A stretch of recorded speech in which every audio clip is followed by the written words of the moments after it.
Добър ден, приятели и фенове на Природен парк Небесните пазвища. Днеска, тъй като си отглеждаме 20 декара биоградини, сме решили да си направим един много полезен биопрепарат. Казва се калциев полисулфит. Той се прави от сяра и на прах и гасена вар в съотношение 1:1. В този казан сме разтворили в 40 литра вода, 25 кг гасена вар и сега ще добавим леко, по-малко сяра на прах с постоянно бъркане.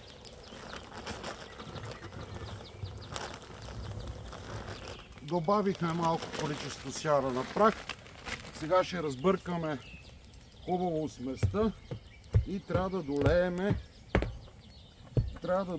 до 100 литра вода за тази рецепта.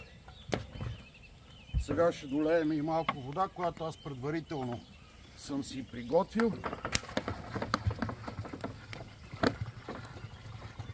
След като се свари разтвора, остава с 24 часа да се оттаи и след това може с години наред да бъде ползван за предпазване на овощните видове от различни видове гъбични заболявания, дори и част от акари и различни бръмбари.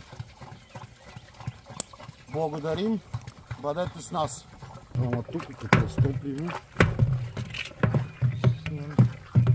Какво правиш?